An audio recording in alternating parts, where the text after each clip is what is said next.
Don't assume your Acer Aspire 7 needs hardware repairs because the screen stays black. This guide focuses on repairing Windows, restoring boot functionality, and resolving startup problems using advanced recovery tools.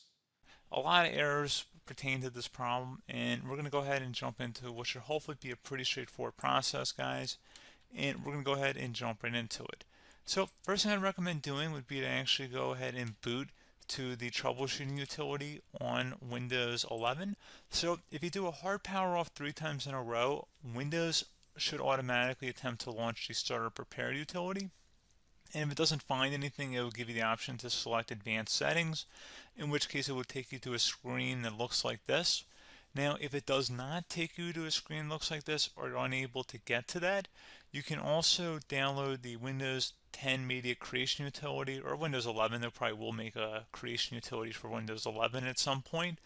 And it doesn't really matter, you can actually run the Windows 10 utility on Windows 11 as far as I'm aware. And you should be able to run the troubleshooting utilities built in within it. So you just would go ahead and download it to an ISO file and then burn it to a DVD or USB. It'd have to be about 4 gigabytes or more. It couldn't be a small USB flash drive, and it couldn't be a CD. It'd have to be a DVD.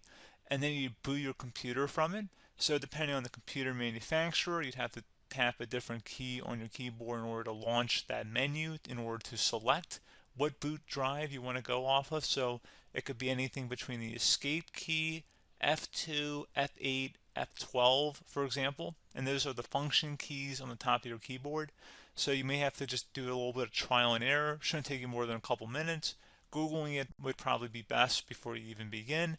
But anyway, we're ready to go ahead and jump right into it.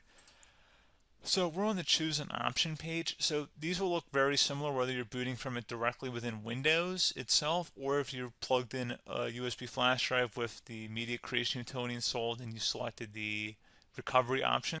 So when you are setting up your Windows 11 installation or Windows 10, depending on the drive you're using, there should be an option to repair your computer in the bottom left corner of the dialog window, one of the first screens that comes up. You go ahead and select that, and then it would take you to a troubleshooting screen like you see here. And you want to go ahead and select troubleshoot, reset your PC, or see advanced options. And then there are going to be a whole bunch of options in here that we're going to explore in today's video. The first one, we're going to actually go underneath advanced options and then select startup repair, fix problems that keep Windows from loading. So go ahead and select that first.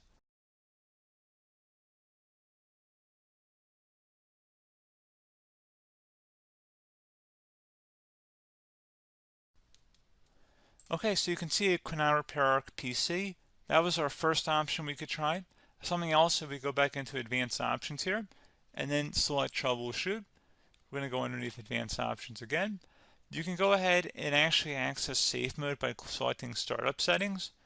And then if you select the restart button, you have the option on the screen select safe mode with networking, which will give you a key on the screen. It'll tell you which key to press to enter that. I believe it's the F7 key. It'll do that for you. I'm not going to go over that in today's tutorial because I don't really want to go into safe mode, but you're more than welcome to attempt that by going into here and then selecting restart.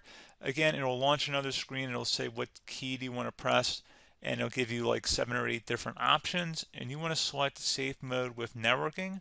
There's also an option for a command prompt too, but that's going to be something we're going to cover later in this video, and we don't even have to go through that in order to access it. So that's why I'm not going to really push for that, because unless you know exactly what's causing the problem, you probably don't need to go into safe mode. Unless you're trying to recover files, in which case then you definitely can go into safe mode, but we're trying to actually recover our computer here. So I hope that makes sense. Something else we can also try here as well would be to uninstall updates, remove recently installed quality or feature updates from Windows. So if you go ahead and select that, you can uninstall the latest quality updates, which generally is the more day-to-day updates. Feature updates are the less regularly released ones, like the big ones. I would equate it to service packs in like Windows 7 and Windows Vista and Windows XP. So larger updates that occur once or twice a year at most. And the quality updates are more just a regular update. So probably obviously depend, it'll take longer if you're going to try and uninstall the latest feature update versus quality update. And maybe you don't need to go back that far. So just giving you guys a couple pointers with that. Something else you can also look at here, and we're going to jump into the command prompt in a little bit, but you can select System Restore, which will use a restore point recorded on your PC to restore Windows. And this is something I would highly recommend here, guys. So select Next. Assuming you have a restore point saved on your computer, you go ahead and select the most recently created one, and you'll select Next, and then you'll select the drive. You shouldn't actually have to select the drive. You can scan for affected programs, but we're going to keep it all default here, and then we're going to select Finish. So once started, system restore cannot be interrupted. Do you want to continue? I think we're going to select yes. I don't think we have anything better to do on our computer right now, so just give it a moment here to initialize. It will take a couple minutes to run, obviously depending on how large your hard drive is and how much is saved on the system restore point. So just give it a couple minutes here.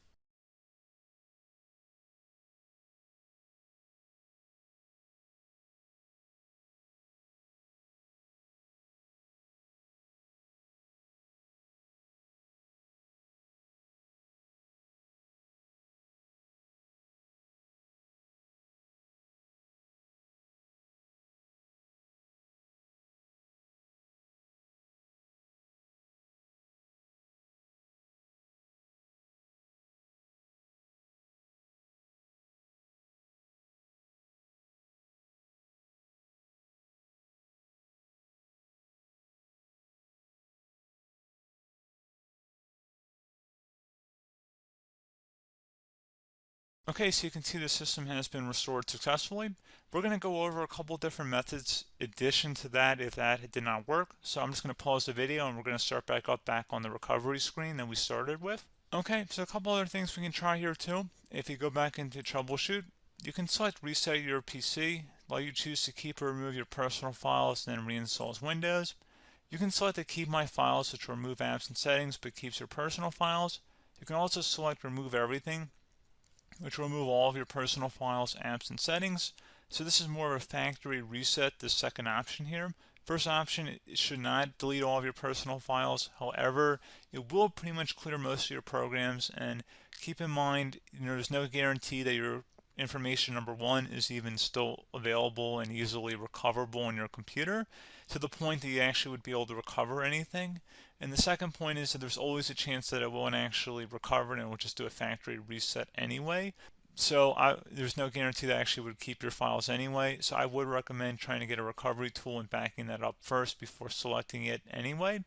But again, those are a couple different options. And then something else you can try here, if you go back to the choose an option. Another option, if you go underneath choose an option and select troubleshoot, advanced options, and now select where it says command prompt.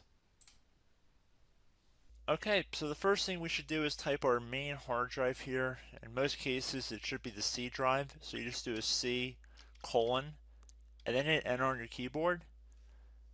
So once you're underneath the C drive, we're going to type in dir and then hit enter on your keyboard. It should have program files, users, and Windows all in there. That's how you know you're in the right directory.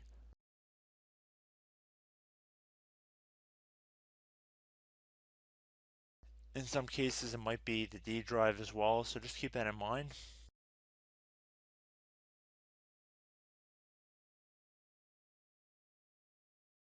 Next thing we're going to do is type in cd space / Windows / system 32 / config, and then you're going to hit enter on your keyboard.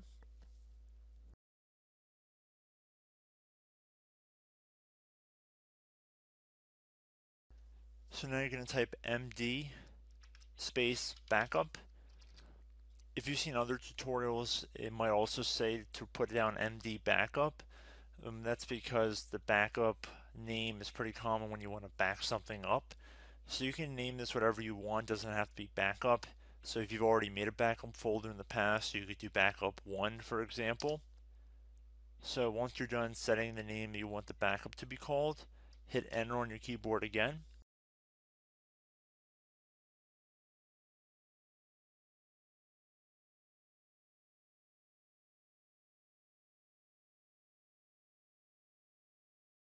At this point you want to type copy, C-O-P-Y, space, Then you want to do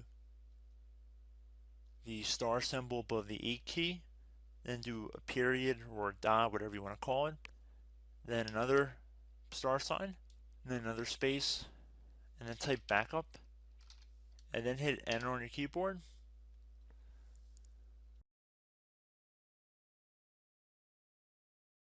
Now you want to type CD reg back, REGBACK, and then hit enter on your keyboard. So now that we are under the reg back, so now you want to type DIR again, and then hit enter.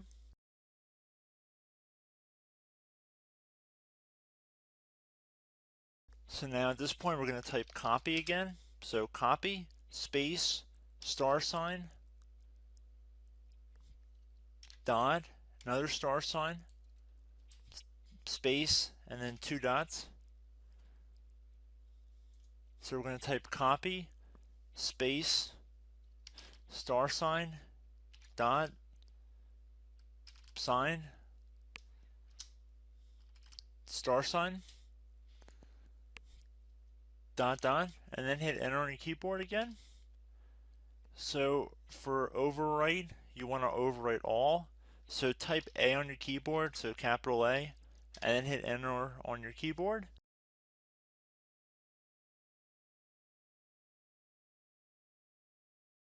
So at this point you should be good to go. You can close out of the command prompt window, and if you accidentally continue to Windows 10 you should be all set. So I hope one of these 3 or 4 different methods we went through in this tutorial helped you guys out. Again, I'm not sure if you guys heard me earlier, but try to go back into your safe mode if possible and uninstall any programs you know might be conflicting with the Windows startup if you can get into safe mode. So just keep that in mind. Something very simple like that could be blocking up everything. So again, I hope this tutorial helped you guys out, and I will catch you in the next tutorial. Goodbye.